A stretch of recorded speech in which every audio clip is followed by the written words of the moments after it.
This is my first Borderlands game. Crossplay has been great. Like out the gate, like we were able to connect like PC to console and play through the campaign together pretty much seamlessly. We've been really enjoying it. Really fun gunplay. I love floating around the air, riding around in the hover bike, shooting bad guys. The graphics have been totally okay for our potato PC and playing it on medium low. Randy Pitchford is not making the situation better. I got the quote here. If you're not 4K stubborn and just want to have a great fun time with higher perf, please consider running at 1440p resolution. He's telling people who own 4K screens to not use it because the game can't handle it. It just doesn't look as good as you would expect a game as demanding as that would be. Fact of the matter is, game looks mid and runs bad. Tencent released a clone of Horizon. To say that it is an unapologetic clone of Horizon does not do it justice. Wait, that's not Horizon? It's not Horizon. Wait. Yeah, exactly. Hell yeah. Ladies and gentlemen, my name is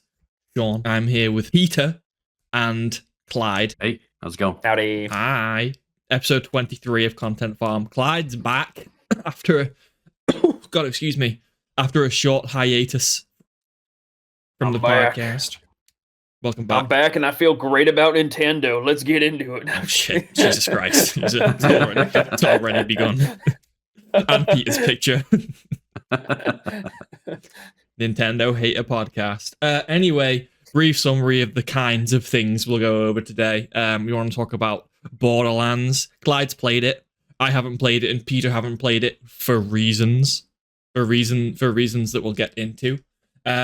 Lots of Nintendo stuff to talk about. Nintendo news, new news, like fresh, and some old news that's kind of funny as well. Some other topics, like some World of Warcraft stuff, some AI talk, Mario Galaxy movie, other things like that. All things we're going to try and hit today. So thank you for listening. All right, shall we begin, gentlemen? Let's do it. So, Borderlands 4. Clyde, I didn't know until a few minutes ago that you've actually been playing this game. What are your thoughts so far? Please go ahead.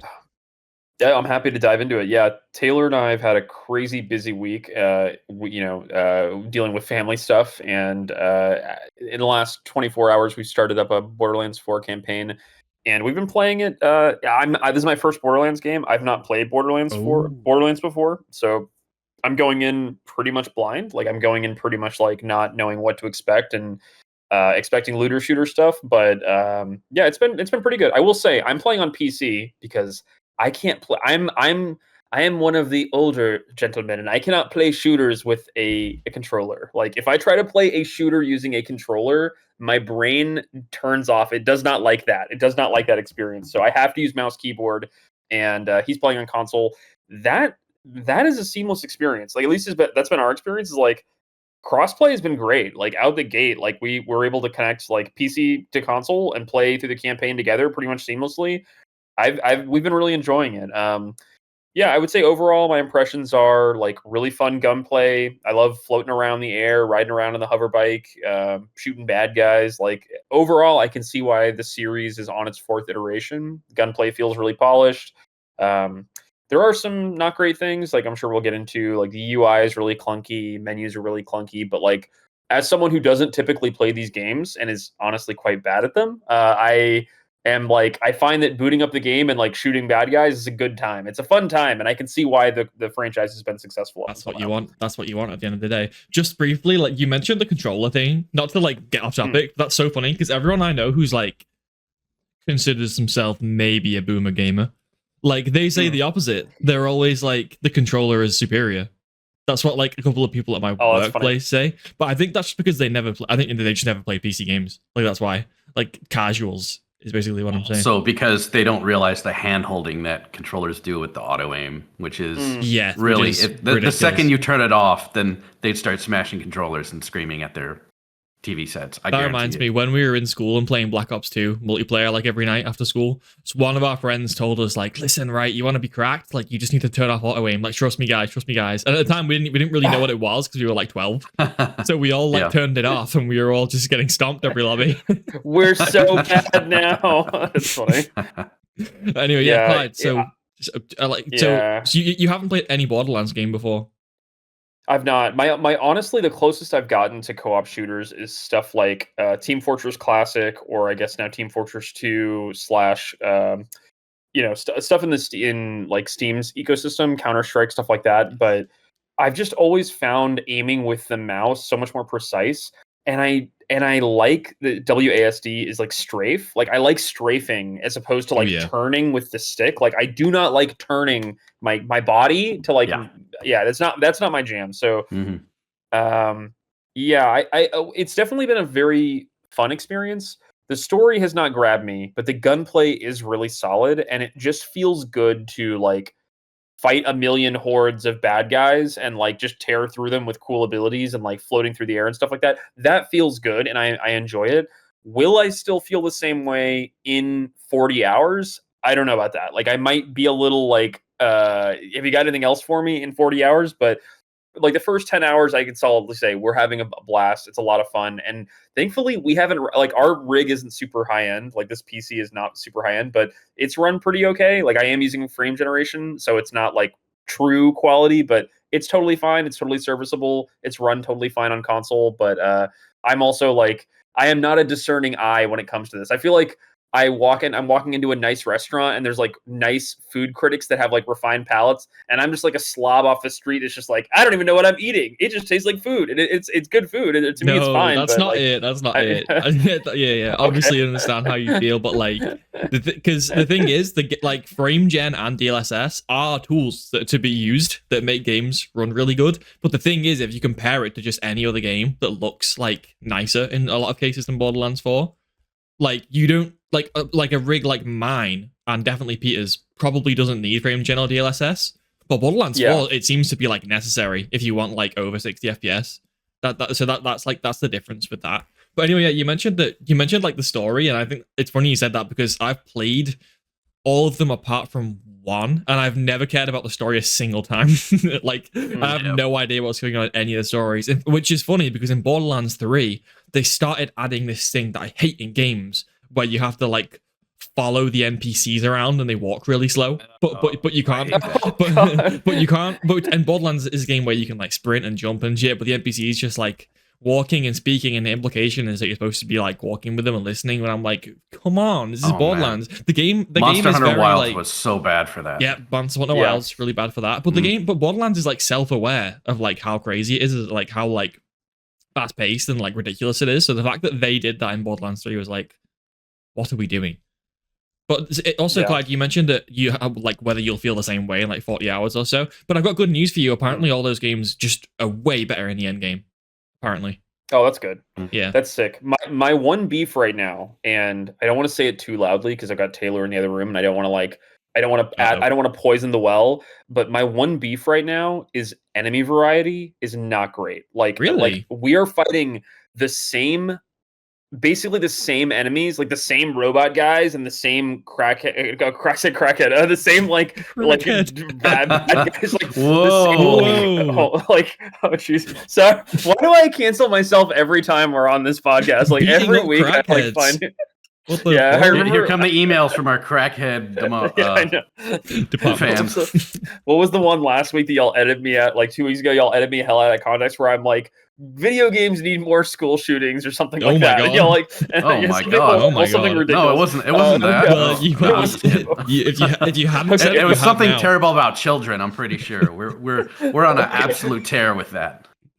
Well, enemy variety right now is at the stage where the monsters are like the same canine enemy. Like we fought the same dog enemy 100 times, and we fought the same robot enemy 100 times. And I'm like, I would like some more enemy variety. And I fought the same like floating mini boss like 12 times now. And I'm like, what else you got? I want to see some. Yeah. The enemy variety is not great. I don't remember that being a thing in 2 and 3. I think in 2 and 3, enemy variety was decent. They repeated like a couple in the. I remember that being in like. And I want to say prequel and Tiny Tina's. Oh, Tiny Tina was bad for it. Yeah, that definitely was a thing for it. Was it? Oh, but also Dune Awakening. But that was. It is bugging me about Borderlands 4 right now, and it's not the end of the world. It's not like if it doesn't change at all, it wouldn't like lower the game a whole lot in my estimation. But it's just it's nice when it happens, when there is nice enemy variety and there is different enemies to overcome.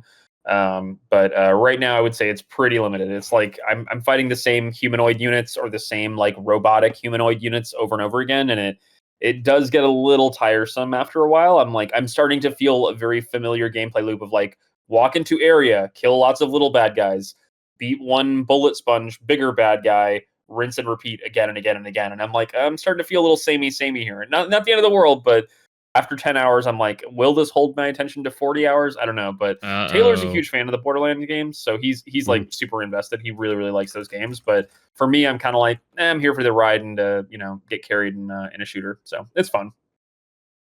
You probably like it more than me then, and I've probably played it more than you. My brother, he likes playing them, and so I played 1, 2, 3, prequel, Tiny Tina's.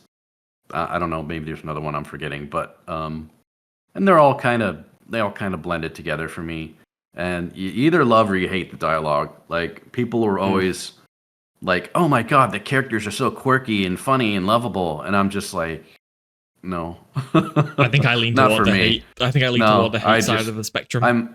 I'm very mute the audio and just play the game, and it's a better experience. Like I'm just straight into gameplay, but that's kind of how I've kind of portrayed myself, like gameplay over story, Yeah. But just something about how they're just always talking, and I'm just like, just get to the action, But although it is better than like being forced to watch a cutscene or something, but at the same time, I can't skip it like a cutscene, so it's kind of always there. If you're redoing another part, then you're rehearing the same thing whether you want to or not. So I don't know. I gotta celebrate. Day one crossplay is just, it should be the baseline. The crossplay in this is so seamless and it's so easy. And I'm like, why can't other studios do this? Like Gearbox has just done it, and it works, and it's not complicated, and it's not hard.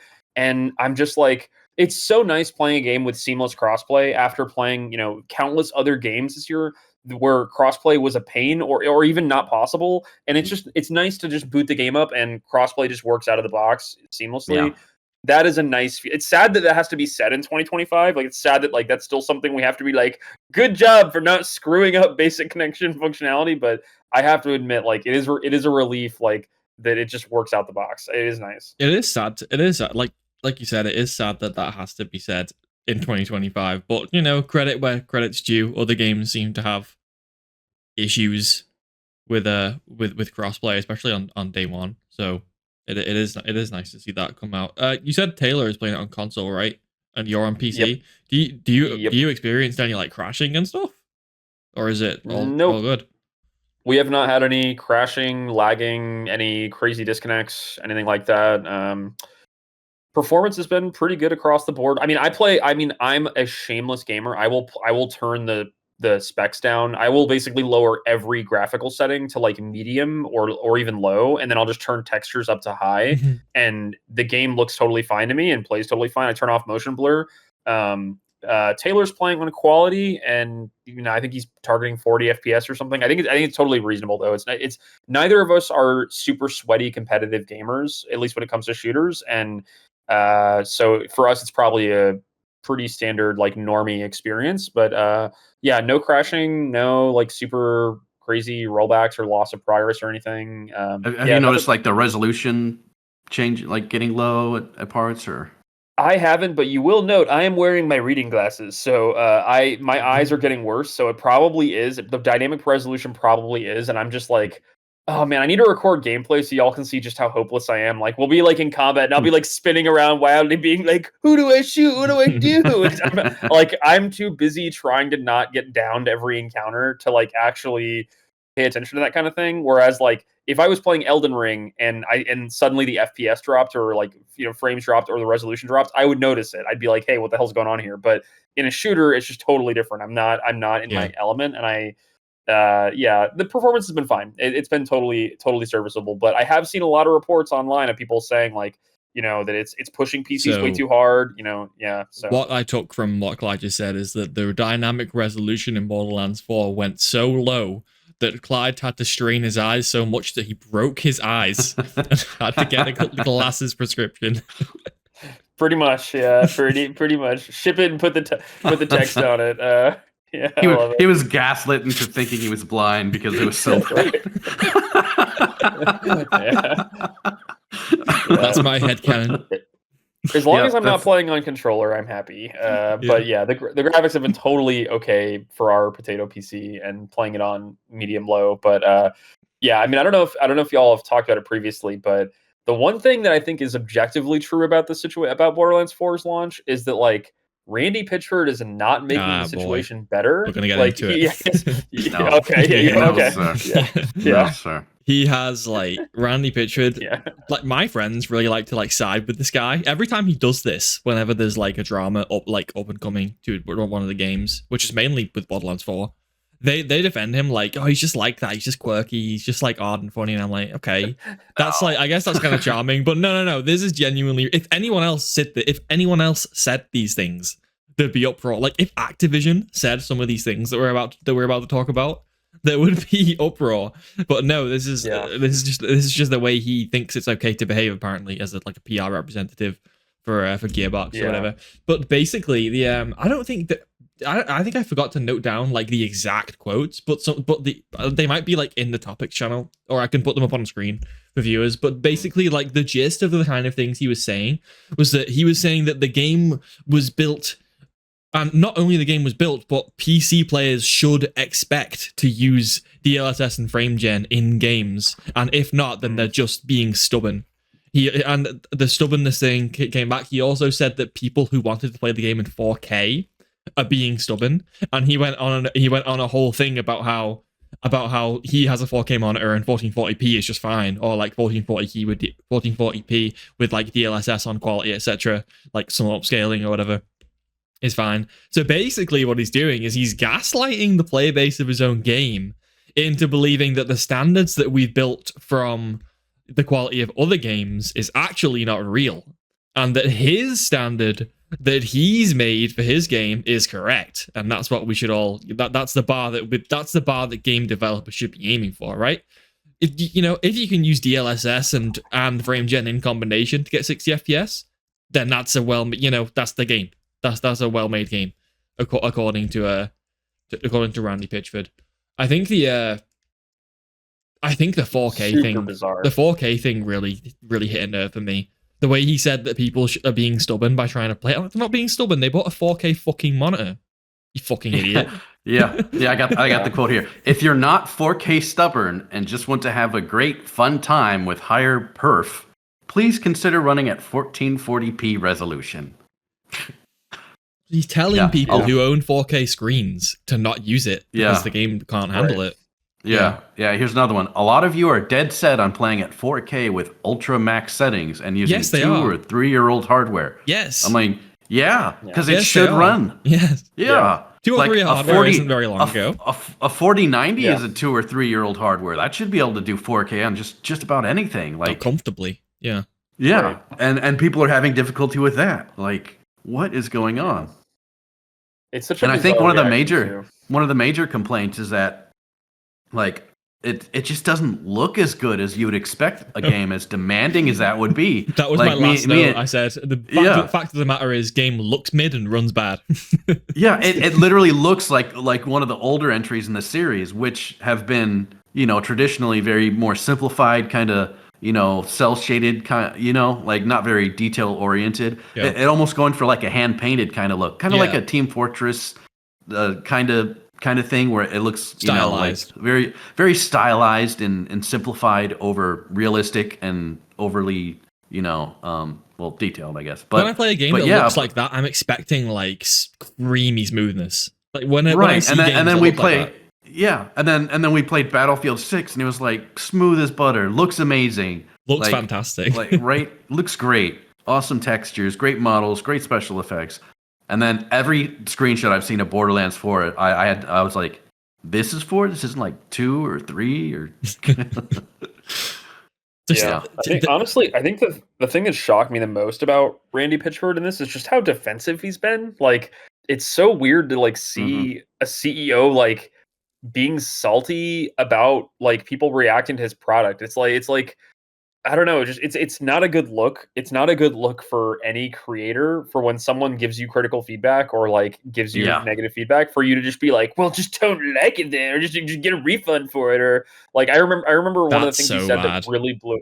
It's so bad. It's such a weird it's such a weird take. I remember before the game launched, he was like doing this like press tour. He was telling the world like, our game should be sold for $100 for the base edition. There's so much content here. It's worth $100. And I can solidly say, if I had paid $100 for Borderlands 4, I would feel a little like not great. This does not feel like $100 game to me. And I'm like, yeah.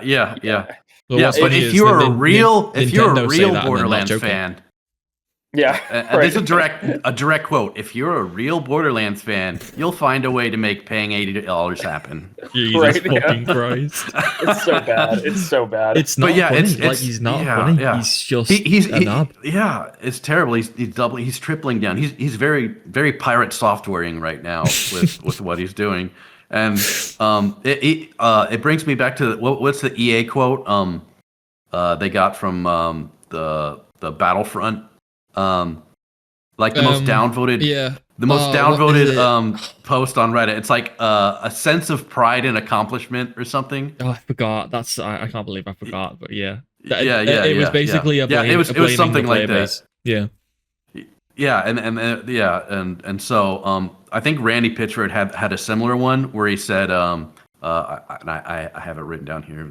Here we go. Every PC gamer must accept the reality of the relationship between their hardware and what your software are running is doing. That's my favorite. In fact, I actually comment. I go around commenting that on Twitter whenever people are having like a debate on Twitter about that game. Like just everyone related, like because I get recommended posts. But I just comment like, yeah, but guys, you're not understanding the relationship, the relationship between the hardware and the game engine, guys. That's my favorite. That's iconic. Like not understanding the relationship, like between the hardware and the game. Like, yes, I am. I've played like a million games, like on the same PC. I'm literally understanding. That's why it runs so good for you, Clyde, because you do understand the relationship. You see now? Doesn't it make sense? Yes. You see? It's all coming together.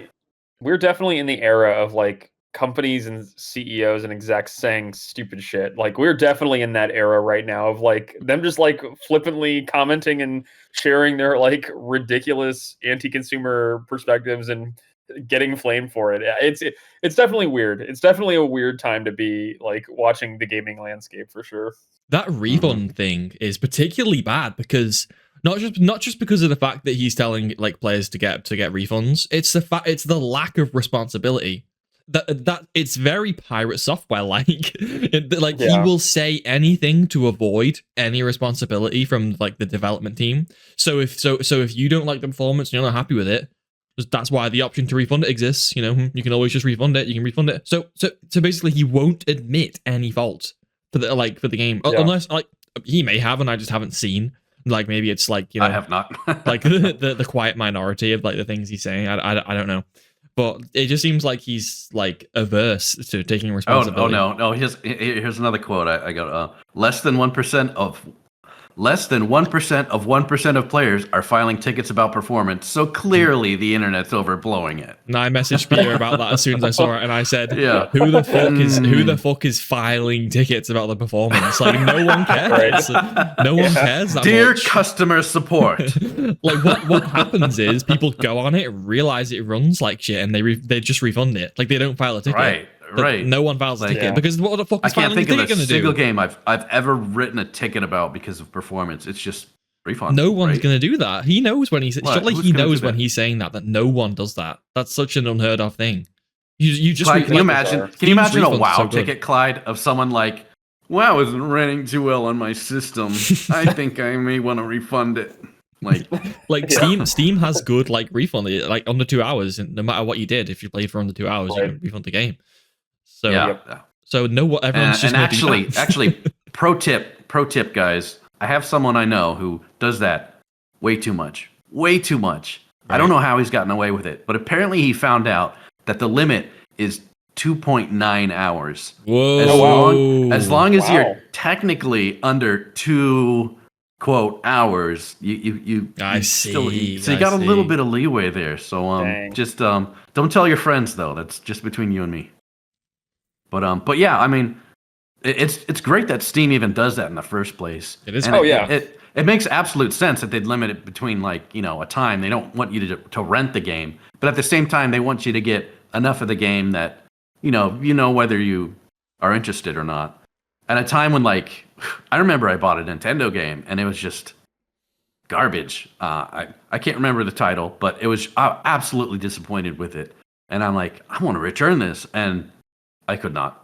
Oh yeah, I was going to say there's no way. Yeah, no way. Absolutely no way. Their refund policy is horrible. It's absolutely a joke. It's like, have you downloaded the software? Yeah, it's like once you download, it's like, all right, no refunds. Like, ooh, thanks for your money, bro. It's like, wait, what? Like, their refund policy is abysmal.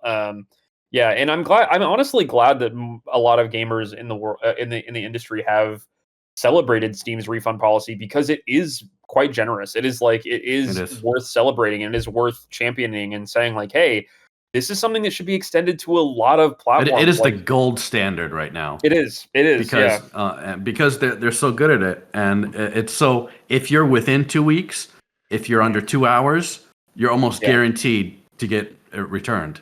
Yeah, no hassle at all. No hassle at all. It's like the Amazon return policy of video games. It's just boom, you get it returned. As long as you don't do it like 20 times in a month, you'll probably have no issue with it. I've never had one turned down. They've always gone through for me. Yeah. It's also worth noting, I spend a lot of time on the Steam Deck subreddit. People love Steam support. Steam support is universally like, people like, they regularly celebrate their interactions with them being like, I needed buttons replaced and it was way out of warranty and way out of the 365 days, and Steam support just send it to me for free just because I asked. Like, I see a lot of goodwill comments from Steam support on the Steam Deck subreddit, and I think they've got a good relationship with their fans. I think by and large they've got a pretty good relationship with their users. Like, it's just it's nice. Steam period is the standard for a platform that every other company should look for as the absolute standard for what you should strive for, Yeah. And it's so easy to just whenever you see all these other launchers, it's like within minutes I could write a list of all the things they did wrong, just because Steam has showed me how to do it right, like how easily to make it, to find the game, to launch the game, to look at information about the game, to see related stuff about like everything is just like so precise with how they do it. I've actually gotten used to it to a point that anything else just feels so unintuitive, right? Yeah. It's also, I think one thing, we're getting a little off topic here, but I do want to flag, it is so freaking amazing to me that Steam is like not trying to hide generative AI in their things. Like, they're making developers disclose when generative AI is used in their games. Yes. That's amazing. Nobody asked Steam to do that. Like, Steam decided themselves, we're going to make developers disclose this. There's no board or director, there's no games industry directive forcing them to do that. It's amazing that Steam has taken it upon themselves to say to, companies like Ubisoft or EA, you're going to disclose this if you're using it. And if you're not, if you're lying, you're going to be penalized for it. I think that's amazing. I think that's freaking awesome. And I celebrate Steam. I don't think they're a perfect company. I think there are legitimate criticisms about like the gambling ecosystem and how visibility affects new developers and small developers. I think there's a lot of real concerns there, but in terms of pro consumer policies, their refund policies are legit, their AI disclosure policies are legit. Like, I think there's a lot Steam does right that a lot of other game companies just do not even try to do. They don't even try to do it right, and I'm glad that there is a company out there at least trying on some of those fronts. Yeah, I mean, briefly going back to Borderlands, we can round off Borderlands if you like. I just want to say, we're glad you're having a really good time with it, Clyde. I also have a friend who's playing it, and he's playing it on PC, and he's like a PC freak. Like, he does care about the performance. Like, he says it really bothers him, but he said he likes the game so much that he's powering through it anyway. He really likes it. So, in terms of like the game itself, I've heard like quite positive thing. I think Clyde, when you said about like poor enemy variety and stuff, I think that's the first like criticism I've heard of the gameplay, to be honest. I think it to me, like, it's not it's not enough to get me involved because it looks like, in terms of the way it plays, a lot like Borderlands 3. And I personally wasn't the biggest fan of Borderlands 3, even though like everyone else that I know, like my IRL friends, loved it. I never connected with it.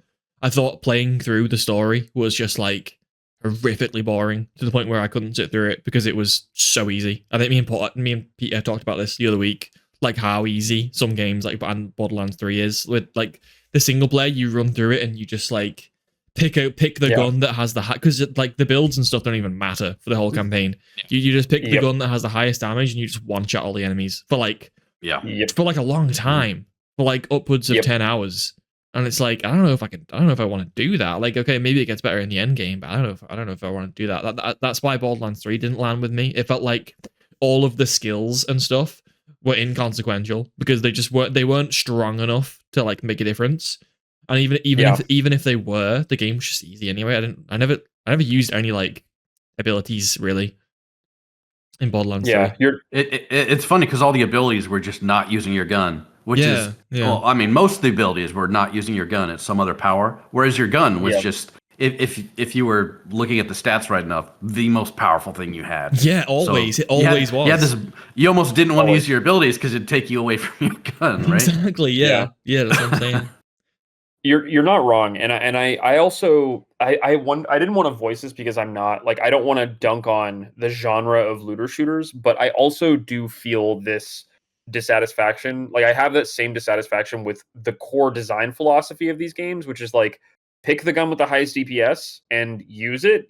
You know, and whether or not you like the gun, use the one with the highest DPS and just feel either it's a lose-lose. Either you use a gun you don't like because it has higher DPS, or you don't use the higher DPS gun and you know you're not doing optimal damage. And that's exactly it. Too. Yeah, that's exactly me and Sean were talking about exactly that. It's that you're fighting, you see a gun that's better than yours, it's just so much better. You'd be dumb to not use it. But you want to use the cool guns, but you can't. Yeah, it doesn't matter if it has these slow projectiles, or if it takes forever to reload, or if it just doesn't feel satisfying to use. It's just so good. You got to use it, and you're kind of pigeonholed into a lot of those kind of things. And sometimes it's cool. Sometimes it's a great fun gun to use, but otherwise you're just like, well, if I'm not using this gun, I'm pretty much gimping myself, right? I think that's why the end game is supposed to be so much better, because I think when you get to the end game, there's a lot of guns because the problem with the single player campaign is you just get thrown, because the game is all about like getting millions of guns, right?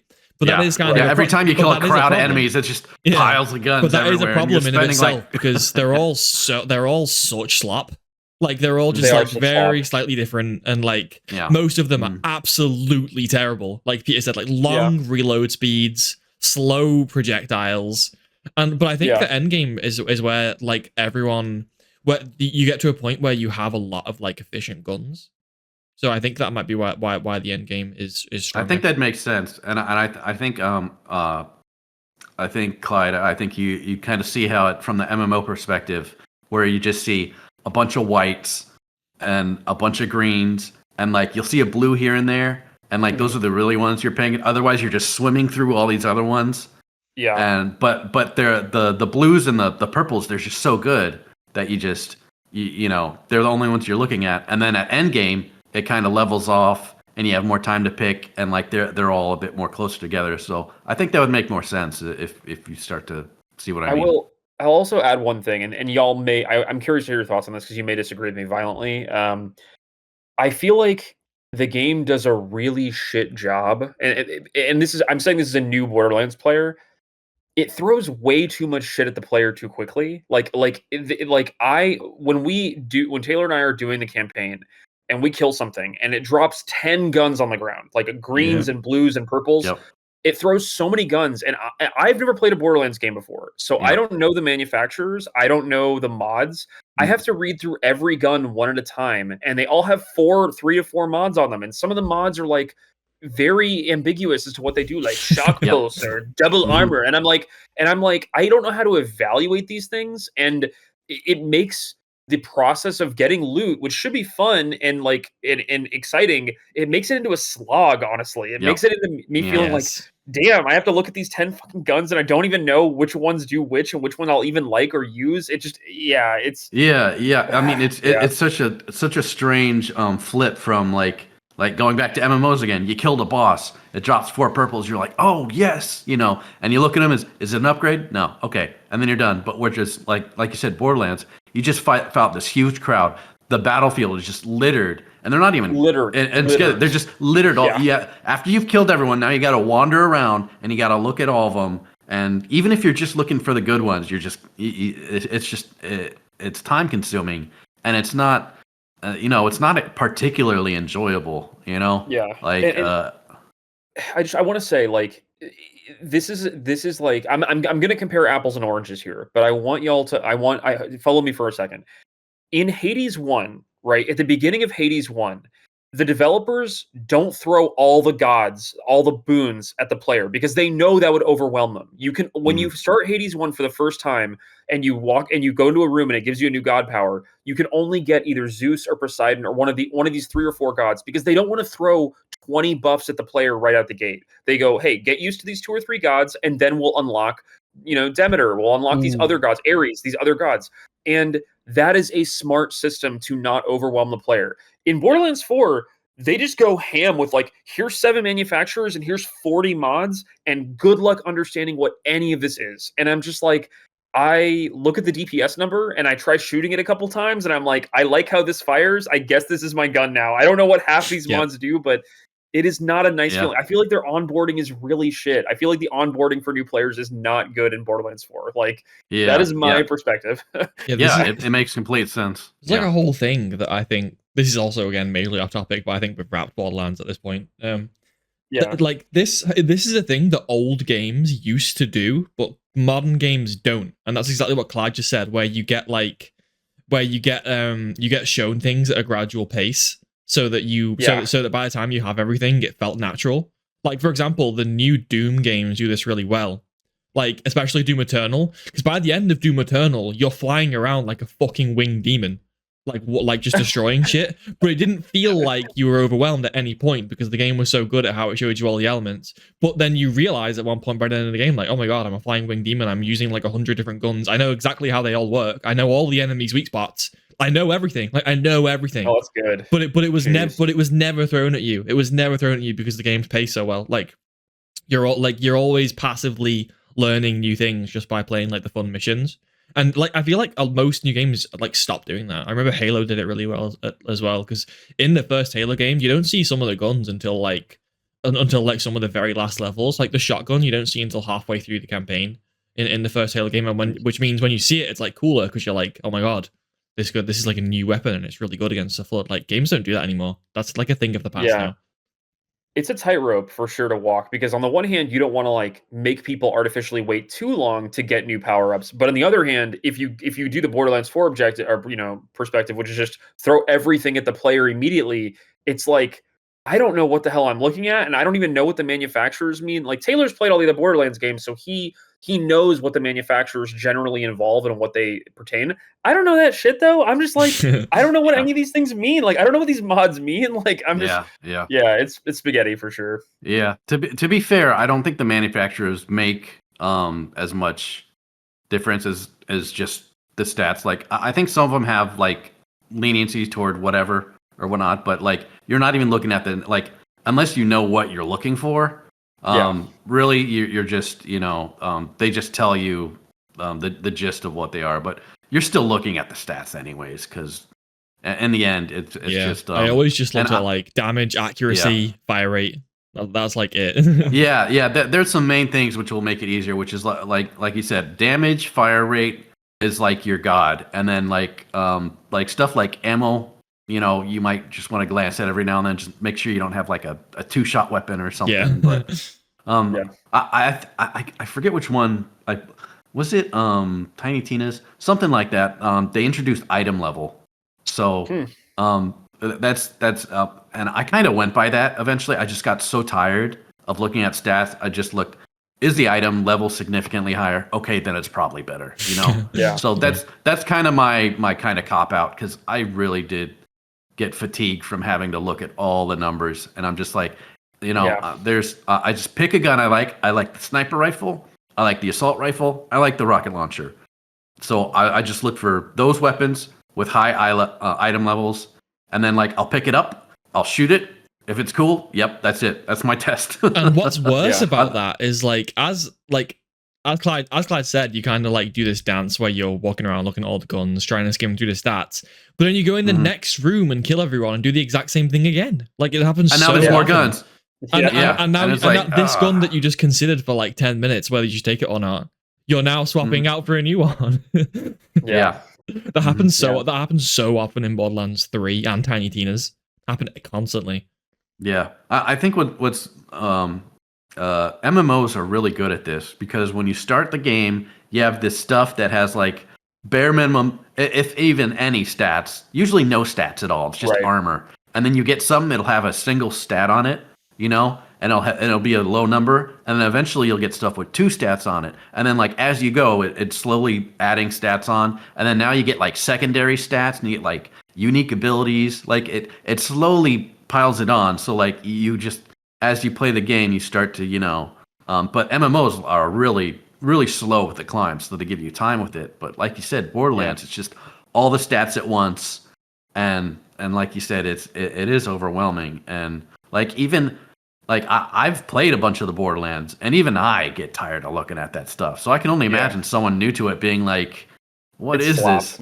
Yeah. To your point, Peter, I really like that. I really like your calling out like that MMOs have gotten this graph, this line, and they've done it well. And like, I think the great thing about a slower progression curve is that like, if you're out, like in World of Warcraft, as an example, if you're like out with your friends doing a dungeon or whatever, and you get a rare piece of loot from a mob, like you're most of you are wearing greens and whites, and then a rare blue thing drops, like, oh, they won't replace that for like 10 levels. They'll use that blue trinket for 10 levels. It's a power upgrade. It's cool. And that feeling of, whoa, we just got really lucky and you just got a cool thing that you won't replace for a while, that does not exist in Borderlands. Like in Borderlands, as Sean said, the very next room, I'm like, bro, I'm getting rid of this gun I just picked up 20 seconds ago. I'm just getting new guns. You know? It's rare, it's good, and you know it'll last you a while, and you don't have to look at your gear for like 10 minutes to determine. It's just like, boom, that's great, you know? And it's just whereas you know, there's sometimes in the Borderlands games where like you'll get a weapon that's just so good, like a legendary or something, and it's just so good that you just have to use it for like the next 10 levels, and it's like, you know, like Sean was talking about, some really crappy, you know, not fun gun to use, but it's just insane damage, and it's just better than everything. But you're still looking at the weapons, though, you know? Even though it'll be like the most horrible, ugly, round, green ball, and it'll shoot it'll shoot a projectile that like it has to bounce off minimum 3 walls and like do a 360 around the room. I got the perfect example. It'll do 1 million damage. I got the perfect example. There's this one gun I got. It was like, I was pretty sure legendary or something. It might have even been like a special event or something, and it shot swords into the target, and then once enough swords were in the target, like the more swords were in the target when they blew up, the more damage it would do, and it was just massive damage. And it didn't feel fun like shooting swords into them and waiting for them to blow up, you know, but the damage would, like, I'd switch to another weapon. It was like a pea shooter, you know, like people went from bullet sponges to just almost like immediately blowing up once they detonated. And it didn't, like going back again, it didn't feel fun to use, but I'd be so stupid if I wasn't using this weapon and just absolutely mowing people down. And it's just weird. And their whole claim to fame, ever since the first Borderlands, is we have so many guns. You know, what was it, like 4 billion or something? And like that's their brag. There's so many guns with so many stats that they're like proud of it. And it's part of the problem now, you know. That's the problem. And then a really funny trivia is in the movie they don't even show that off. They all have like generic AKs and stuff like that. They got the guns in the movie are so shit. It's like it's like M4s and shit, but they've got like like just like they look like guns from Fallout. That's how I'd describe it.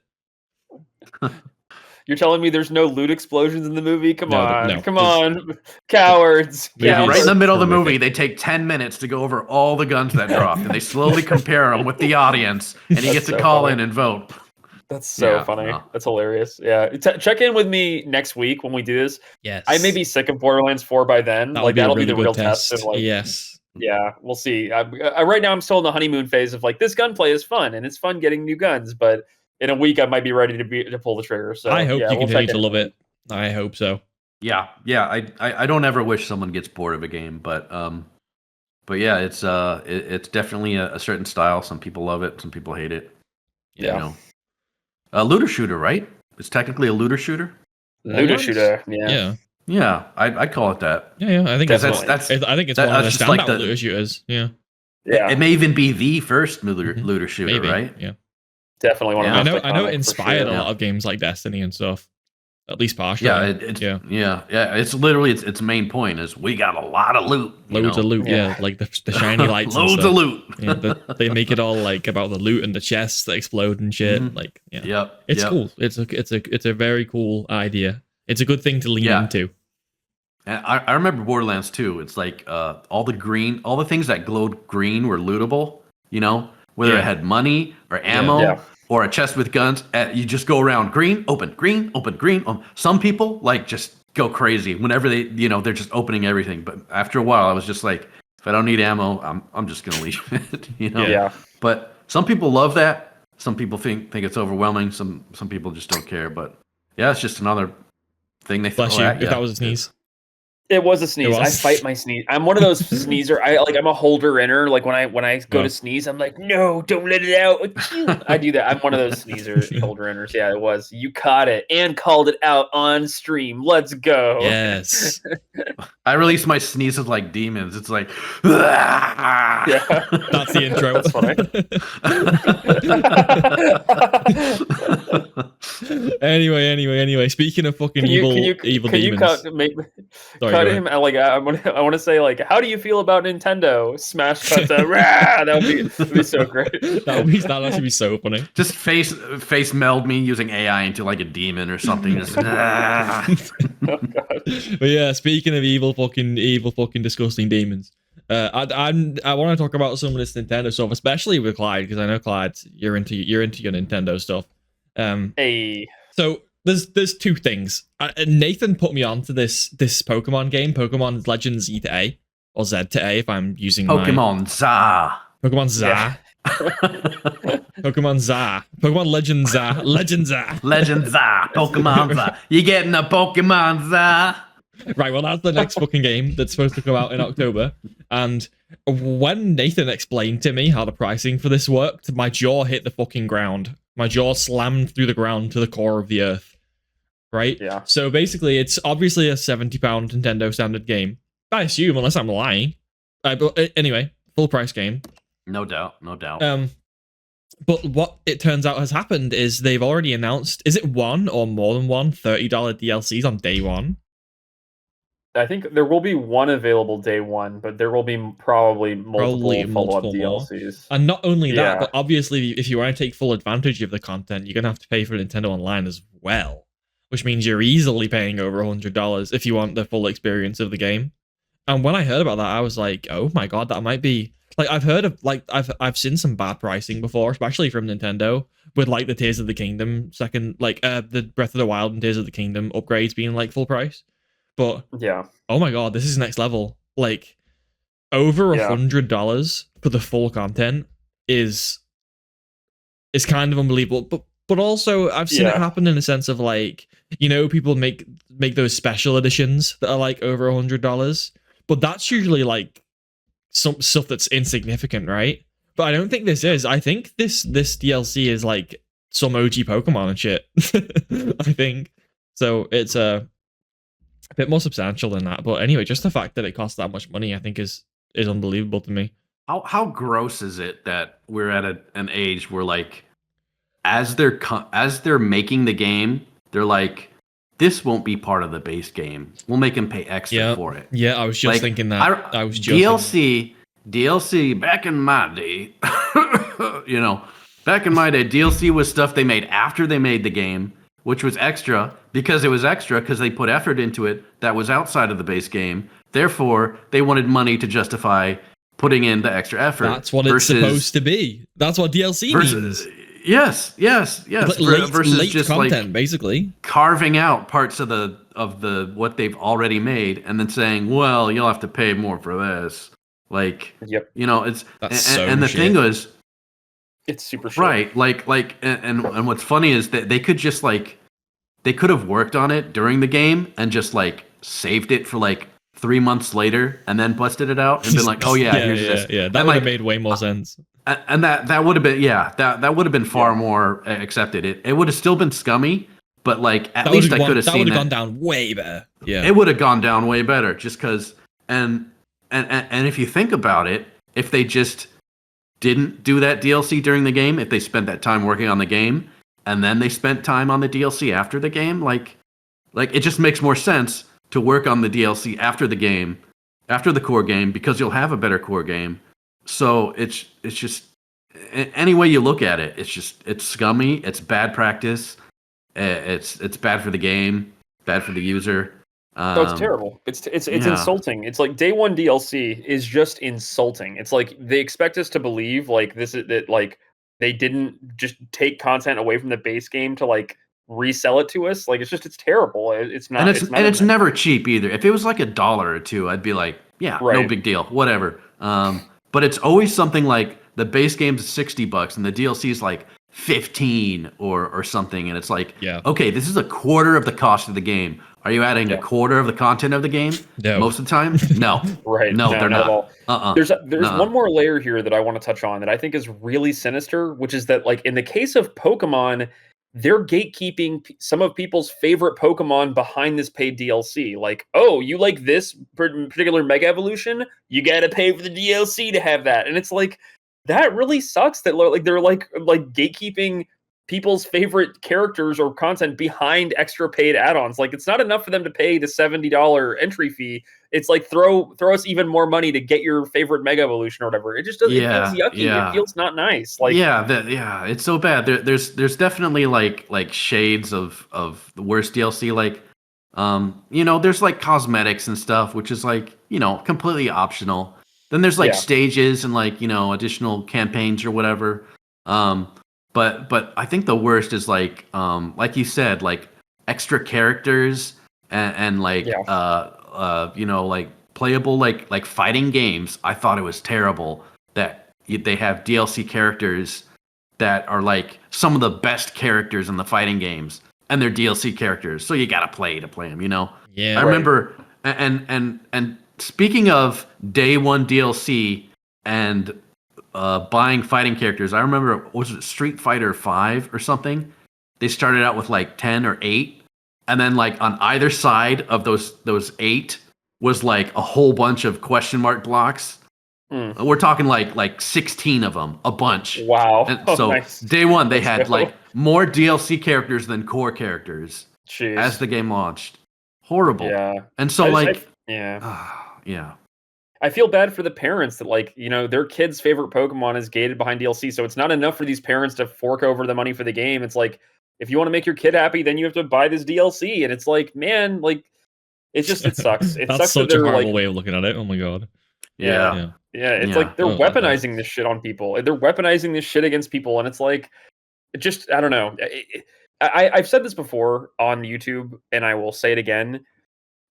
Nintendo is extraordinarily wealthy. They are one of Japan's wealthiest companies. They're in the top 3 companies in Japan. They have so much money. Wow. They make so much money. It is crazy how much money Nintendo has. And they don't need to squeeze people like this. Like they don't need to be squeezing their fans like this. And it feels yucky when they do that. It feels yucky when they release day one DLC. Very Apple, It feels very Apple. Like we have this user base that's very, very, that loves us. We'll just scoop up everything that we sell them. So let's just price it high and just not give in to any of their demands because we know they're gonna buy it. And that's what it feels like I'm getting from the Pokemon pricing is that, and you know what? I'll admit it too. I know people are gonna buy it. Right? Yeah, I mean, of course. Absolutely guaranteed people are going to scoop that up. They're they're going to complain about it, but they're going to make enough money to get their money back. And so they're just going to do it next time. And until people vote with their wallets, this shit's still gonna happen. Yeah, I feel like I would also feel better about the situation if Nintendo was hurting for the money. Like if they'd had a rough couple years and they were really down and they needed the money to keep, making Pokemon games, great. But that's just not the timeline we live in. We are in a universe where they have so much freaking money on hand. They don't need to be charging these crazy exorbitant prices. They're just doing it because they want even more money on top of these games.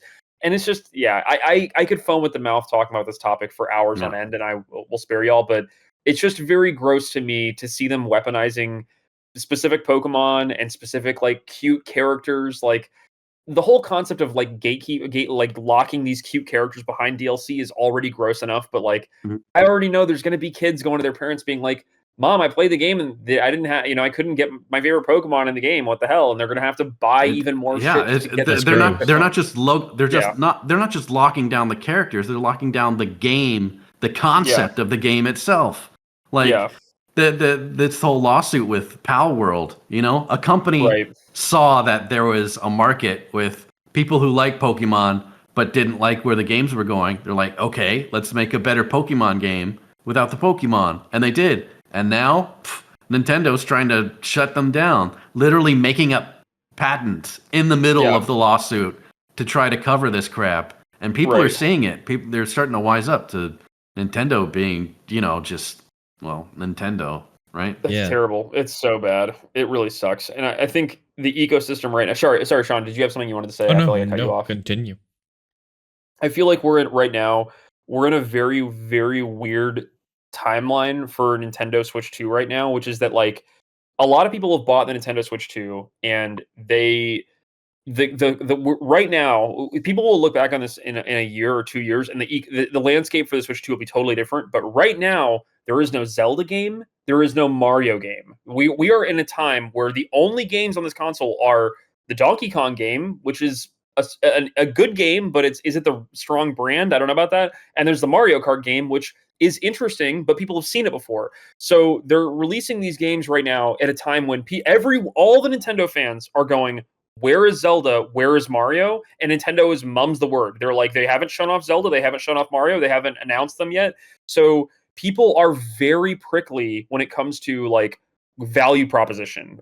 They would be much more forgiving if they knew a good Zelda or Mario game was 6 months away, but they don't know that. So they're looking at these Pokemon games, at these Donkey Kong games, and they're going, whoa, what's going on here? And is this a good value proposition? I don't know if y'all saw it. The Donkey Kong DLC got read for filth too this last week. Like people like forked over $20 for Donkey Kong DLC, and it's basically just a different mode to the game. It's not really?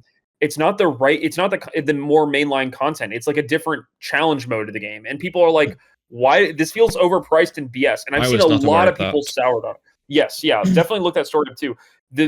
Right now, Nintendo fans, I think, a lot of Nintendo fans are turning their heads because we're in a very weird landscape for Nintendo. There's no Zelda or Mario game on the horizon, and they're looking at what they've got and they're going, whoa, why am I paying $20 for Donkey Kong DLC that is just adding me a time challenge mode? What is going on here? This doesn't feel good. And I think that's why sentiment is shifting a lot for Nintendo right now. It's a very weird product launch. It's a very weird cycle. It was weird of them to launch with just Donkey Kong and Mario Kart, thinking like that would sustain people forever. But it was strange. It's going to be interesting.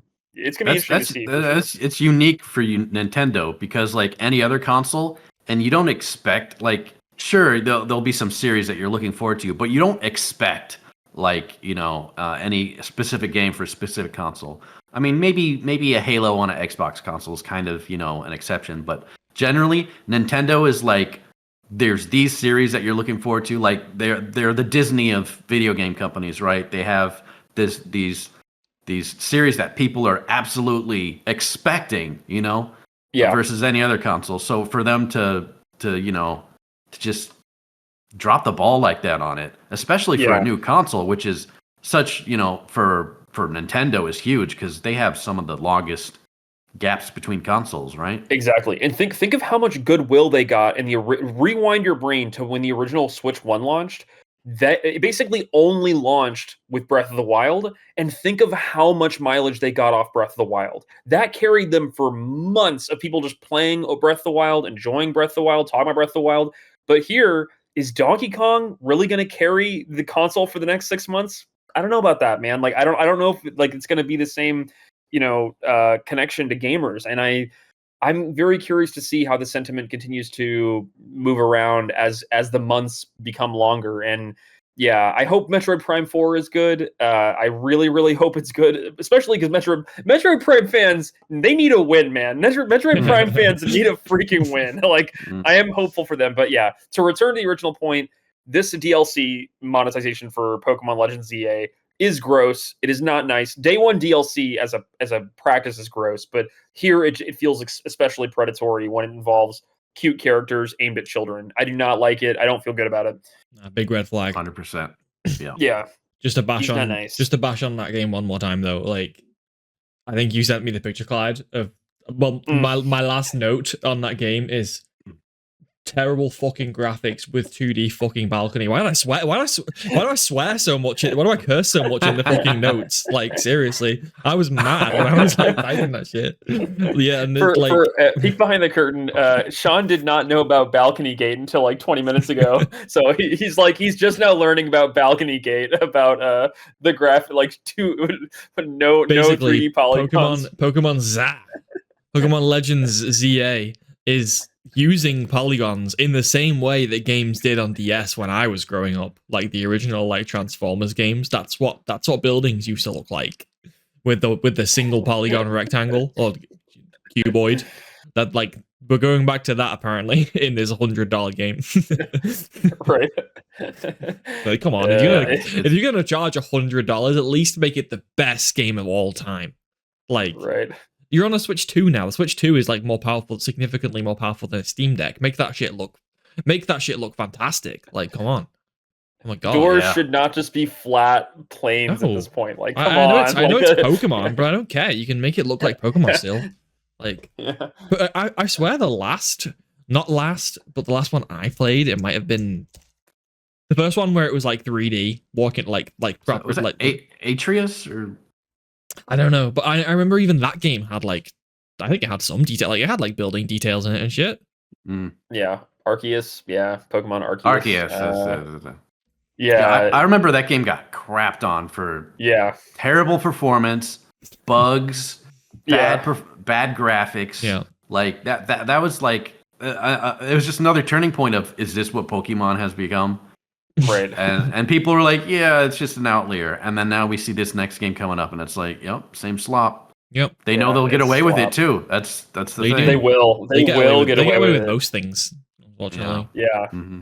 But like, can you imagine if another company released a game like that with those frame drops? People would read them for filth. But Nintendo's Pokemon, people are like, buy double copies. Yeah. Sorry, Sean, I didn't mean to cut you off. No, you're all good. I was just gonna say, we mentioned like the patents briefly. I'm gonna put my lawyer hat on. I know nothing about law because these patents sound ridiculous. So I have a summary of just two of them. Like, but I think it's all part of like one filing, but these are like aspects of the patent. Basically, one thing is that they are trying to patent the entire idea of summoning what they called sub characters into game worlds is something that they would like to own. And I'm like, surely that's so vague. Also, isn't that not their idea in the first place? I don't know. Right. I feel like that can't be their idea. Very few of their ideas are in the first place. I mean, video games are just like any other kind of art, like music or painting or something. Like, you use pre-existing little bits of pre-existing stuff to make your stuff. Like, they weren't the first to use stats or turn-based battles, or where you collect, characters. Like every game is like a little bit of previous games with maybe a couple new systems here and there.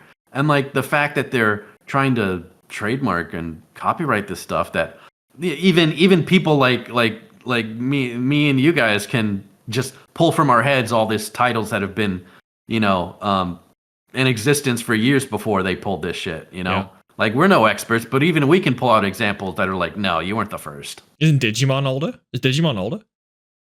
I always thought Digimon was like after Pokemon, like kind of riding its coattails. It probably is, yeah. Because I know it was always the fucking cheap ripoff. But to be fair, they could very well have used systems that were new, to that Pokemon lifted from, kind of like Pokemon's taking from Pal World. Have you noticed that?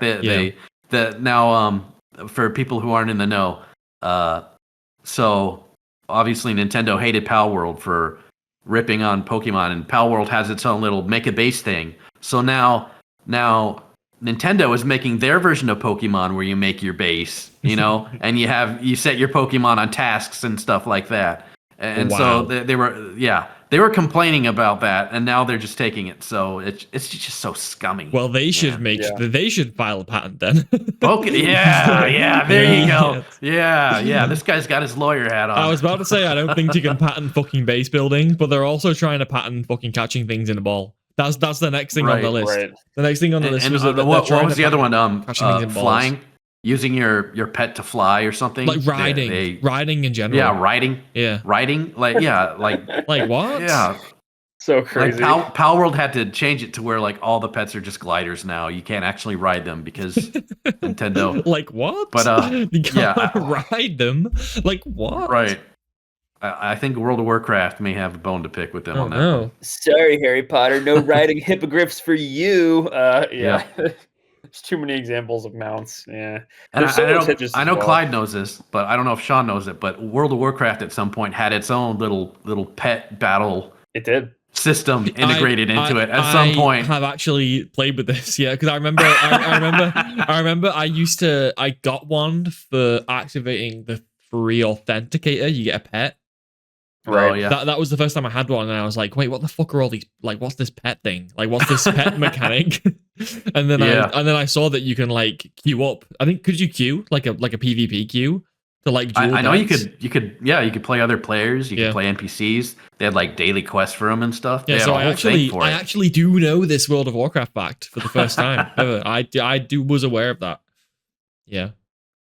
But Nintendo was not happy about that system.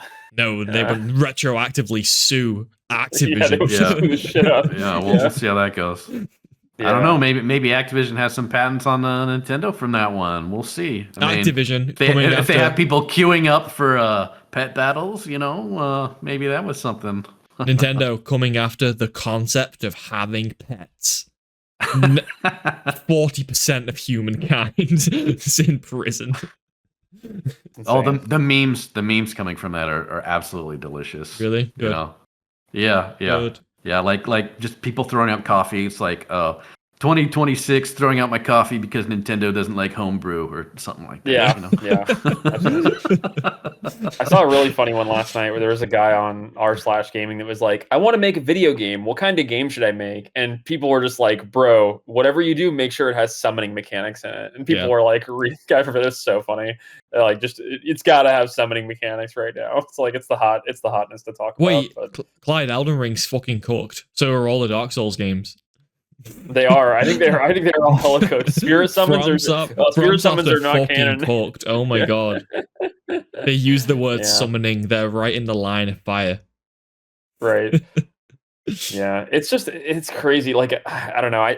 I wish Nintendo wasn't so litigious. Like, in cases where they're actually protecting their IP, which I think there's another story that I know you want to talk about, Sean, which I think is a great example of a legitimate example with Sony and Horizon protecting the Horizon IP from Tencent. I think that is a super legitimate example of a company going, hey, you're not only ripping off like our format, you're ripping off our content, you're ripping off our assets.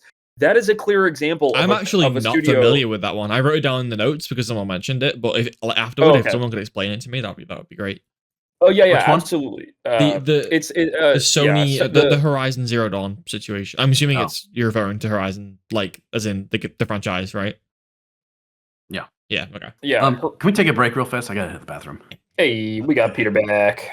I was actually holding that for a while because I'm like, wait till a topic transition point. It'll make for a better cut in the final. And we need a code word. We need like a code word, like whenever the word waterfall comes up, like. Yeah, man, what a waterfall of new games coming out. That we just need a secret word that we'll know. Like, that'll be so secret. It'll sound like this. Hey guys, I really hate Nintendo and shit. Waterfall. Waterfall. Yeah, man. Borderlands. Wow. Waterfall. Nintendo really dropped a deuce on this one, hey, boys? I was thinking a little more subtle of that. God damn, okay. getting flamed. Getting flamed. All right. So now that we're back, are you recording good to go? You were good to go? Yes. Awesome. Since we're back, I wanted to hop into the story of a legitimate instance of IP protection or IP infringement, which I think is the Sony story of them trying to protect their Horizon IP by suing Tencent. Hopefully, Sean, you're able to throw some like images on screen for this like sequence, or at least one or two images showing it. But basically, for those who don't know, Tencent released a clone of Horizon. I don't know if it released last year or the year prior, but to say that it is an unapologetic clone of Horizon does not do it justice. What's the game called? It is. Do you know? I don't remember the name of the game off the top of my head. It will have been on screen anyway. It's okay. Yeah. If you type in Tencent Horizon lawsuit, it definitely comes up, and it is mind blowing to me. It's called Light of Motirum, and the gameplay loop looks completely identical, but it's not just the gameplay loop. It's not just the format of the game. It is the enemies being like the robotic animals, and it is the exact color palette, and it is the exact location. That's not Horizon?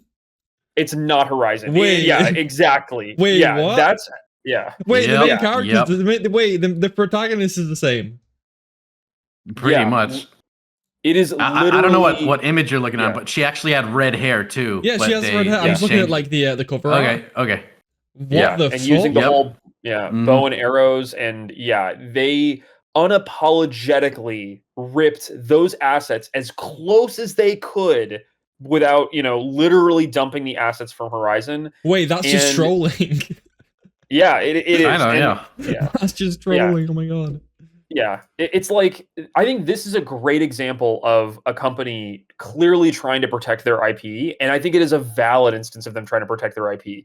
Whereas with Nintendo suing Palworld or suing a lot of these or intimidating a lot of these smaller creators or studios, those feel like frivolous lawsuits. They feel like lawsuits that are just them being aggressively trying to occupy that space. Whereas there are legitimate instances of this, and I'm honestly like, I don't know, like it makes me all the more frustrated at Nintendo. I know we were just talking about Nintendo and their Palworld lawsuit. It makes it even more frustrating for me, like seeing developers like Palworld that are clearly doing very different things with their games. The core systems of Palworld are very different from Pokemon.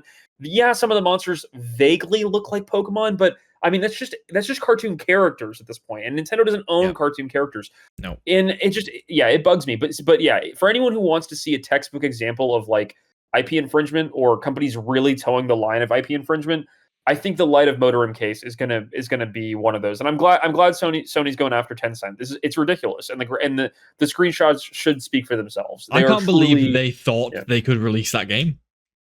Yeah, exactly. Yeah, and they thought Sony would be like, cool, just rip all of our design language and rip all of our color palettes and rip all the locations, and it's pretty shameless. It's pretty it's pretty much a blatant copy. Yeah. I wonder what the gameplay looks like. Not that it really matters, because it's obviously the entire art is non-genuine. Like that just is Horizon. Yeah, 100%. Oh my god. Yeah, it's definitely pretty wild. It's that might be the worst case of plagiarism I've ever seen. Yeah. But when I heard about this, I was like, oh man, is this Sony throwing their weight around now like Nintendo? I can't believe this is a thing. And then I saw the game and I'm like, whoa. Yeah. It's pretty indistinguishable side by side. I mean, the graphics look borderline identical in some instances, and it's like, wait, am I looking at Horizon or am I looking at Light of Motorum? And it's pretty crazy. Yeah. It's pretty crazy. It's pretty shocking, but I am glad that studios, are out there protecting their IP, and they're out there protecting their design language, and like a lot of work goes into making those kinds of games. I haven't played Horizon, but I think anyone with eyeballs can tell a lot of artistry and design and intent went into it, and creativity. It's a gorgeous game. It's also one of the examples that I wanted to use in regards to like Borderlands, like Borderlands not performing well on console and on PC, but that games like Horizon Zero Dawn, which I believe is on PC and runs okay, like at least better than fucking Borderlands. That game is unbelievably nice looking. Like those two games are probably a good example of like pinnacle of graphics currently. Obviously, the second one more so because it's newer, but the first one's stunning as well. Yeah, it's crazy. It's crazy. I'm glad that Sony's out there protecting their artists like this. It's like, I mean, they like the monsters themselves are so detailed and they're so robotic and so interesting, and a lot of time and energy went into creating these things. And it's got to be gutting for an artist to like see AI slop steal your shit and just be like, wow, like these studios are just gonna like cash in on the hard work that I spent years of my life making, and like it's just that would be gutting, it'd be terrible. So I am glad that Sony's going after them. I mean, maybe they're doing it for their own financial gain, but in this case, it looks like a pretty shameless plug and steal to me, in ways that seem fundamentally different from the Pal World lawsuit. And I admit, like, I think this is a case where I'm sure some Nintendo stands may feel differently. They may feel like they look at Pal World and they just see Pokemon, and I can't even say that's an invalid position. Like I think Nintendo's history of suing studios and their pattern of like intimidating creators and developers, it is cause for concern for the industry. Like I saw interviews with the people that made Cassette Beasts and the people that made what was it? There's another really popular monster catching game that came out in the last year. And these developers talked about how intimidated they were by Nintendo. They were like, yeah, we don't even like, we're scared that we're just going to get sued for making a game that involves catching monsters. Like, and that just sucks. Like, it just sucks that Nintendo has this like intimidation factor that they're so litigious that they just like scare these developers into like, being afraid to make the games they want to make. It just sucks. It's not a good situation. Yeah. And especially in video games, there's just so much inspiration you get. I know in stuff like the art world, and maybe less in the music world, but other arts maybe not as much. But especially in video games, when you have something really successful and people start to replicate it, it's definitely seen as a greater good. And I can point this out as like genre defining games. Like, if you remember, like, Doom, Wolfenstein, like, the first FPS games, I remember there's a set period of time. Any game that was an FPS game was called, literally, a Doom clone, right? Yeah. And that's just how it was. And, like, they're all, it's just a clone of Doom. But, like, through that spawned an entire genre of all these, like, imagine all this crazy FPSs that we've had since then. And you can point to like it's almost like an evolution chart where you can point to one animal that spawned all these different ones. Like if we didn't have Defense of the Ancients, a mod for Warcraft 3, we wouldn't have the entire League of Legends. We wouldn't have the MOBAs. Period. Right? Like, it spawned a whole genre of games, and there's a lot of games that did that. And it's something that, like. And sure, there's some, blatant ripoffs and stuff, but what happens to them? They suck. No one plays them. They drop into oblivion. But there's a lot of these games that really pick it up, and they run with it, and it's just a spark of creativity that helps influence other games, and it brings a bunch of more variety. And if you're not good enough at it, someone else will take it and they'll go with it. Like, how many times do you know of a game that's so influential, but its sequels just don't have the magic as the original, and then suddenly some other game comes around, inspired by that game, that builds upon it and is better, but wouldn't have even existed if it wasn't for the original game, right? I mean, it's just so integral to video game development that for someone to be so counter to that, it just goes against everything games stand for as an art form, right? Yeah, absolutely. We hear this too. Like, one of the examples that comes to mind, and I know you'll connect with this, Peter, is like, for many years after WoW's initial release, people were like, "This is the EverQuest ripoff. They're just stealing all of EverQuest shit, and they're just doing it in their own way." And it's like there's a difference between taking an idea and iterating upon it and improving upon it, versus just blatantly ripping a game's assets, and blatantly ripping their design language and design philosophy. And I think that's honestly why a lot of, people are are having trouble reconciling Pal World, because Pal World is, in its own weird, quirky way, being a little more ambitious than modern Pokemon games. Like, in a weird way, Pal World is doing weird, new, funky things with monster catching that Nintendo isn't willing to do, and that ticks people off. They're like, man, Nintendo's not going to do this, and they're going to just go after these Pal World devs. I think it's just a weird situation. Pal World also is like a largely different game. Pal World's like largely about survival and base building, which I thought was really cool. I like the survival aspect of it. Is Peter muted, or am I going crazy? Peter is totally muted. I was muted. Only recently. It wasn't for long. Yeah. And that's what's so crazy, and it's all real. What do you want to say? Real time. There's no like turn based to it, which is what Pokemon was always about. So it even on the pet battles, it has an entirely new take on that. You know, so many different systems it revolutionized, and people like it. You know, it's same but different. It's stirring the pot, and you know most companies would love that, because it brings the base game back into the limelight, right? But not Nintendo. I'm gonna ask a question. Sorry, Clyde. Oh, go for it. Yeah. No, go for it. Just really quickly, if Pal World wasn't better than Pokemon, but I realize that's kind of a crazy thing to say anyway. But if Pal World wasn't just like cooler than Pokemon, right? It is. Let's come on, it is. Then do you think people would call out the plagiarism? Like, people would be on Nintendo's side? Are we only on board with them because we like it? Because it's a good game? Oh, that's a good question. That is a good question. Because there's no denial that there's elements of plagiarism there, but it's just, in my opinion, it's not very. The game is unique in a lot of ways, so I don't really know where I sit on that. Sorry, Clyde. Continue.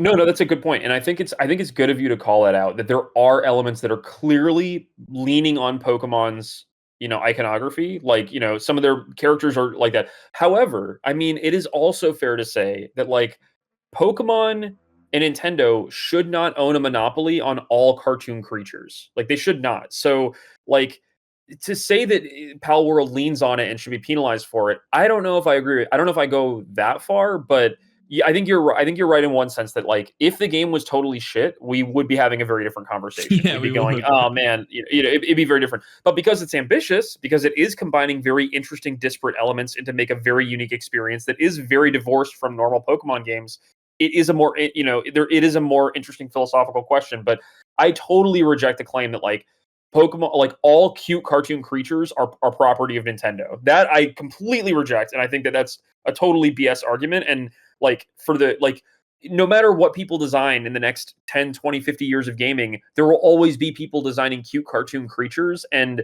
doing things with them. And I think like it's just ridiculous. The idea that you can't have things that look vaguely like Pokemon. I mean, at this point, everything looks like Pokemon. There's been so many Pokemon. Car keys can look like Pokemon. Chairs car keys are Pokemon, apparently. Car keys are Pokemon. So it's like, yeah, it's a hard situation, and it is a matter of taste. Like with Horizon and Tencent, this is a very similar, interesting comparison, and it is just a matter of taste. But yeah, that is a great point, Sean, and I do like that you raised that. Like I acknowledge, if the game was just a blatant, Pokemon ripoff, and it was just, a normal battler, open world thing with Pokemon with guns, I think they would be grounds to say like, hey, you're not actually doing anything here. You're just leaning on our iconography. What's going on here? But it is a very interesting question. I'm glad you raised that. I think it's a good point.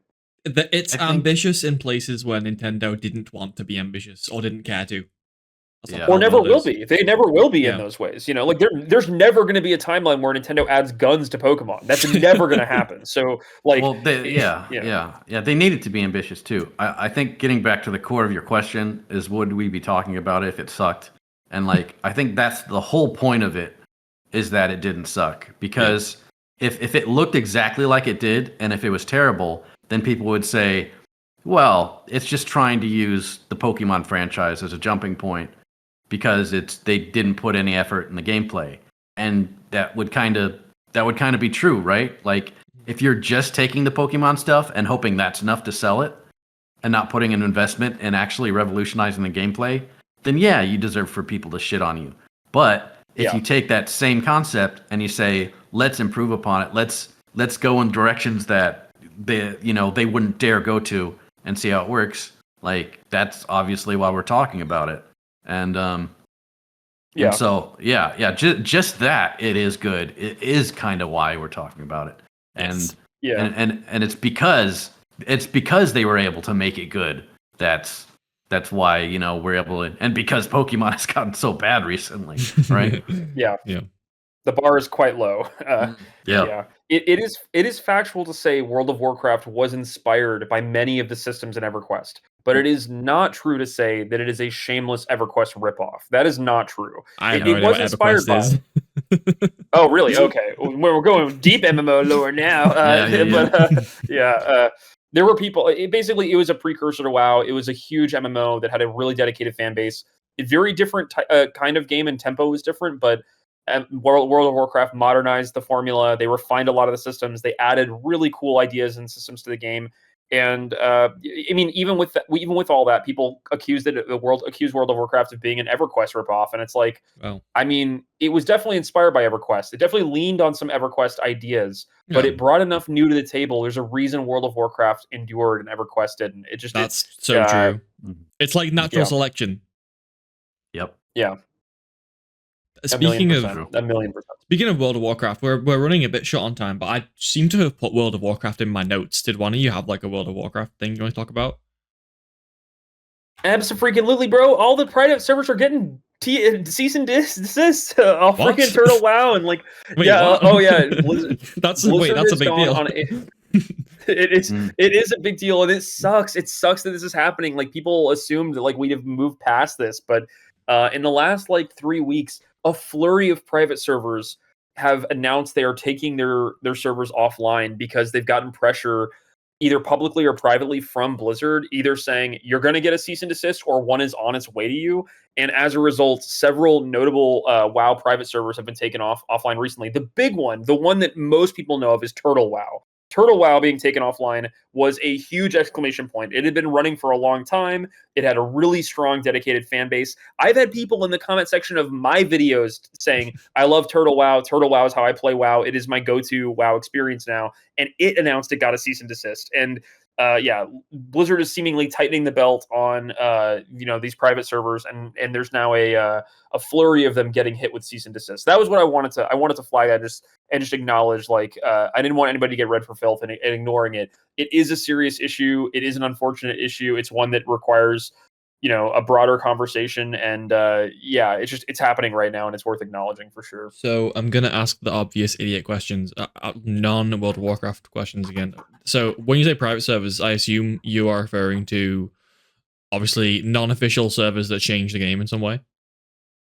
So some of them change the game, and some of them just want an older version of the game. But yeah, most of them do make minor tweaks to the game. So what's Turtle WoW? So Turtle WoW, there's a lot of these private servers, and I'm not familiar with the intricacies of Turtle WoW, but and how its functionality differences. But what I will say is most of these like old school style private servers, they make tweaks to the progression, or they make tweaks to the leveling systems, or the format, or the experience rates, or the drop rates, in order to give people a more streamlined experience, or just give people a similar experience to what they had, back in the day. And so it's not World of Warcraft, but everyone's race is a turtle.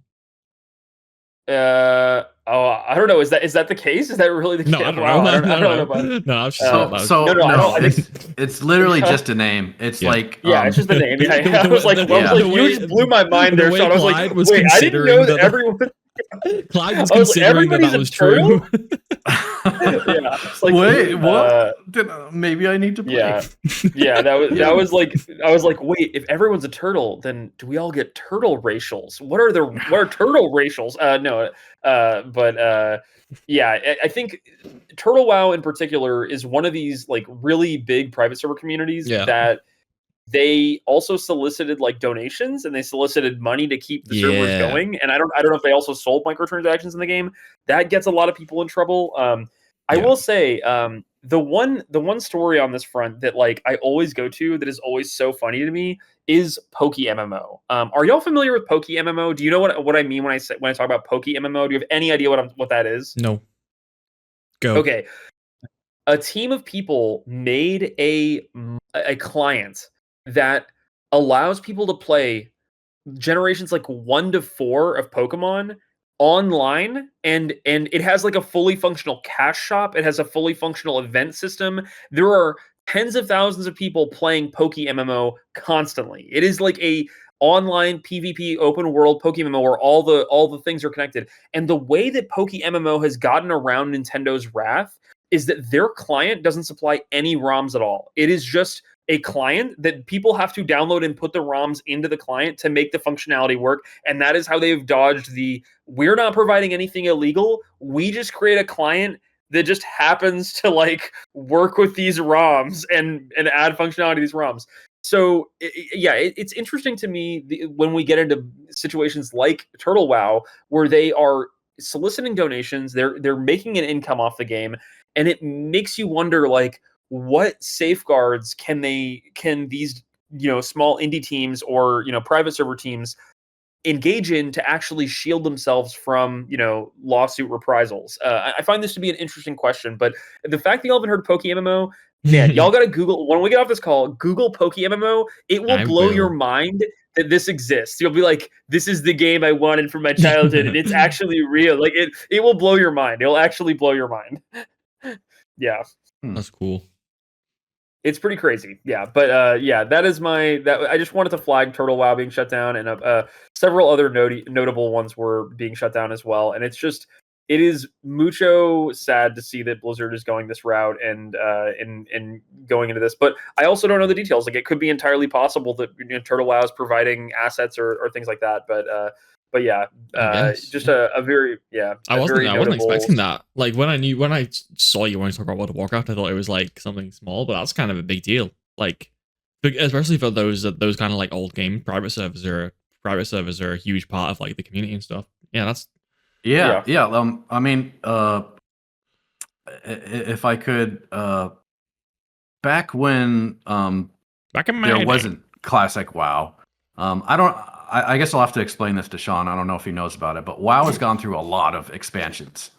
I know this. What do you mean? Okay. Like, not just 1 or 2, but like 15. Sorry. Well, this is the beginning of my explanation. So give me a second. So WoW has had a lot of expansions, and eventually, at some point, people were starting to yearn for the WoW of classic. They called it Vanilla WoW, the OG WoW, the first version of WoW. Yep. And people were they missed it. They wanted it. And WoW had changed so much over all these iterations that like it just wasn't the same, They wanted to go back. And so they started running these private servers that were just the original version of WoW.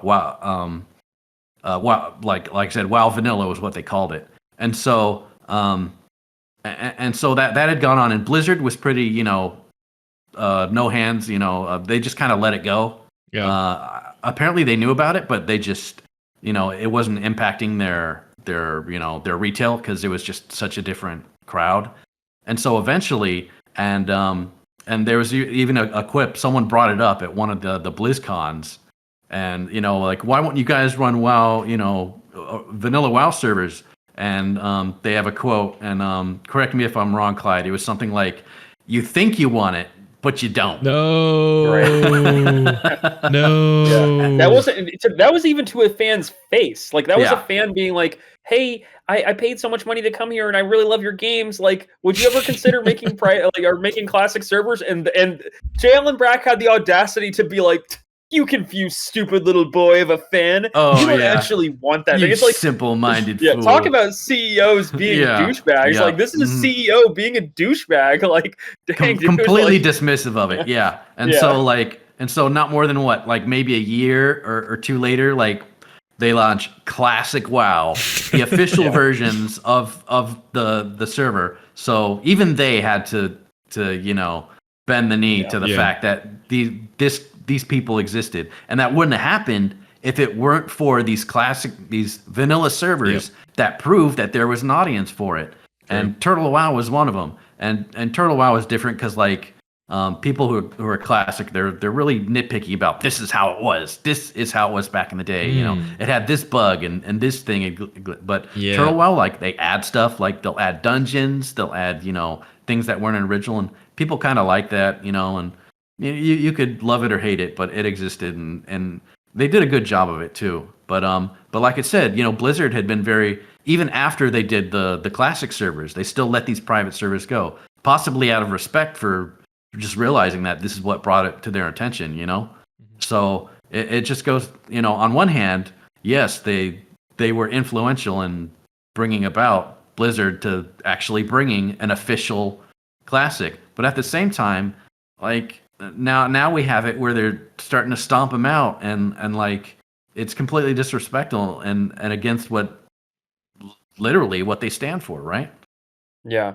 It's crazy. We're in such a weird ecosystem right now where like fan mods and fans creating private servers, like they exist at such a weird, tense relationship with developers, and it's on a game by game basis. Like it's so crazy to me that some developers totally embrace like fans doing their own thing. They're totally the opposite of this. The one that comes to mind is Concerned Ape, the guy that made Stardew Valley. He freaking loves mods, and one of my favorite modders, shout out to this user, his name is Flash Shifter. He made a mod called Stardew Valley Expanded that added a ton of content to the base game. It added like a new characters, new locations, and Concerned Ape saw this guy's mod. He saw his Patreon getting like tens of thousands of dollars, and Concerned Ape went to Flash Shifter and said, "Yo, bro, you just want to work for me, dude? You just want a job, making Stardew Valley?" And he just hired the guy. He just like brought him in and brought him on full time. And like it's so night and day, like to how Blizzard handled the Nostalrius team, how they've handled the Turtle WoW team. It's like these people are so passionate for their game, and some companies go scorched earth with them. They're just like, we're not interested in working with you. We're not interested in understanding your position. We are just going to C&D you into oblivion and make you go away. And it sucks. It really sucks that some developers go scorched earth and some choose to look at it the other way and go, man, people really love Stardew Valley Expanded. Why would I shut you down, bro? Like, why not just like celebrate you and give you a bigger platform and have you make Stardew Valley with me? Like, that's freaking awesome. And I'm proud of Concerned Ape. Yeah, I've never seen a bad instance of a company leaning into their fan base and having a bad outcome come from that, right? Like Valve is really great about this. I remember they had, when Half-Life came out, they wanted to make sure that it was really easy for people to make mods for it, because they knew that communities, especially at that time, they loved making mods for the game they loved, and they would get creative, and it would bring more people to the game they played. And sure enough, someone made this great mod called Counter-Strike, and it was super popular. And Valve said, hey, let's hire that guy, And they made it official. They made it an official release of the game. And now it spawned, an entire, well, I won't say it spawned a genre, but it's been very influential in a bunch of the games that it spawned. And in return, it's brought a lot of attention to the engine that it was based on. And at the time, the Half-Life engine was used, in a lot of stuff, in a lot of games. And id Software definitely benefited from that, from having their games very moddable. Doom, Quake, their engines, and actually, Half-Life used Quake engine. Oh wow, I didn't know that. The original Half-Life used a modified Quake 2 engine, actually. So you see, crazy. like a lot of these community mods and the way that games are able to be, tinkered with outside of what the developers expect, they just bring new creativity. They really allow the gaming market and to flourish, and we see a lot of that. And now we see the Source engine in all these games and stuff. And love it or hate it, Unreal kind of had the same thing. It was a great engine. The game itself, Unreal, I mean, I don't know. You play the first Unreal, it wasn't really much to phone home. Like, it looked great, but it wasn't that great. However, the engine, it went on to great success. So it just goes to show. Yeah. And there's definitely a difference between like modders and engine coders to people running private servers. Like I don't want to paint those in the same I don't want to equivocate those as like the same exact thing. Yeah, there's a difference. But there is an attitude difference in how companies treat their fans, and it's just clear to me that like some people like, Randy Pitchford or, J. Allen Brack, when a fan tells them to their face, "Hey, it's not running well on my PC," or "This isn't working with me," they're prone to lash out at them. They're prone to like just treat them badly, and that's not a good look. It's like your fans literally telling you the cheat code how to make them happy, and rather than work with them or like help them, you're just like insulting them. And it's just like, dang, dude, like that's a choice, man. That's a freaking choice. What a weird timeline for gaming. But these talks of the community stuff and like how that kind of can conflict or even like enhance game development. It reminded me of this. This was quite a big story. Do either of you remember? So pre Halo on PC. So Halo, apart from like the first game, had a PC port, but it was like a little bit downgraded from the Xbox version. And the second game was only available on Windows Vista. They made, the game it was called Halo 2 Vista. I remember. That's what the game was called, Halo 2 Vista. Which means you had to do some sketchy shit if you wanted to play it on like Windows 7. It was kind of difficult to do. Oh my gosh. But anyway, that's crazy. The other games like 3, 4, Reach and stuff, ODST, etc., but never on PC.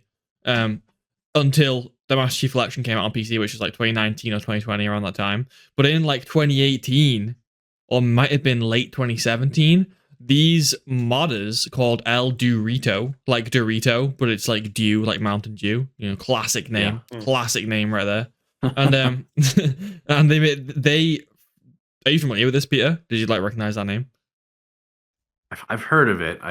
Because foggy. What they basically did was they found some remnant code of this really old cancelled Halo 3 multiplayer Russian version that was on PC, and that game actually, I don't know if it existed. If it did, it was only very briefly, and then it was like closed down in Russia. But that code technically exists, so I think El Dorito managed to get their hands on it, and they made a genuinely fantastic Halo 3 PC version by themselves, like just a group of guys. Crazy. They put Halo 3 multiplayer on PC, and it fucking exploded. It was so good that like everyone was playing it, everyone was streaming it, and then I think you both probably could have guessed where the story is going. The streams of everyone playing it were hit with DMCAs. I don't know how that even makes sense. I don't know how you can DMCA that, but yeah, everyone who made videos on it, including the people like, because they used to, they were like, the developers were like, vlogging like the development and stuff, and like really engaging with the community. Everyone got DMCA'd. Everything was like shut down. And then Microsoft said they had a, in quotations, brief conversation with the team, and the game was cancelled. That like they said that they never officially received a cease and desist, but they immediately like stopped development of the game. Right.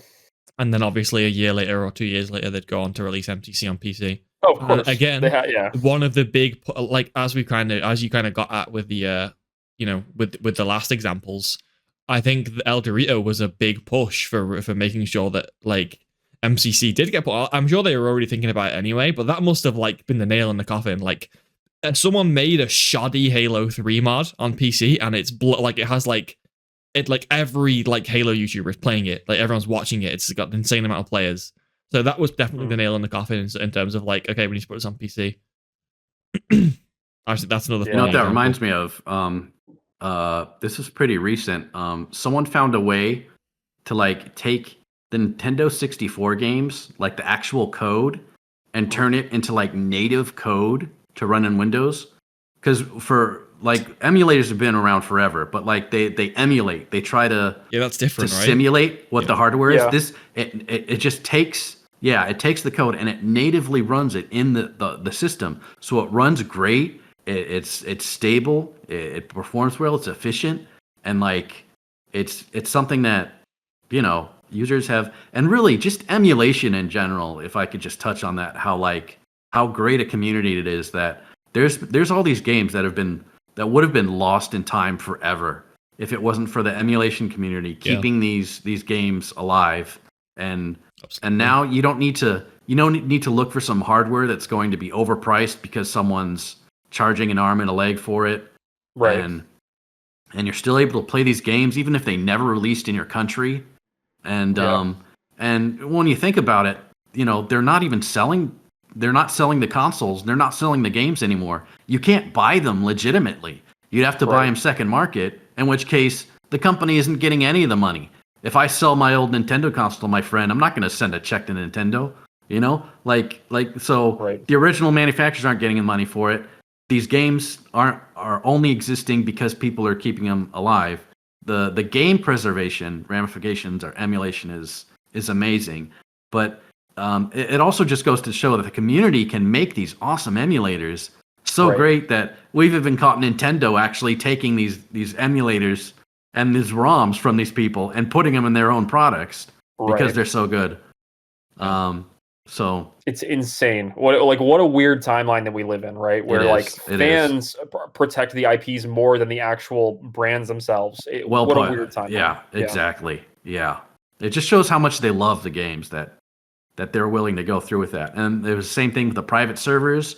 It was the same thing with the creating the Halo 3. Like, they weren't doing it because they wanted to get people's money. They weren't doing it to screw over the company. It was free. The Halo, these things are all free. Right. The sole purpose is because they love the game so much that they wanted to play it and they wanted other people to play it. As simple as that. Like, you need to celebrate that, right? Yeah. Yeah. It's pretty wild. Definitely pretty wild climate we find ourselves in. And spoilers, I think it's going to get worse before it gets better. Well, we'll see. Okay, I know. I think we hit a lot of the topics that we were hoping to get through today. And I know Clyde's got to shoot soon, so I think we will wrap up there. If you're both happy with that. All right. Sounds good. It's always fun. Much. I love talking games with y'all. It is always a blast. Absolutely. Thank you for both of your time. Always fun. Yeah. All right. See you next time. Later. Have a good day, y'all.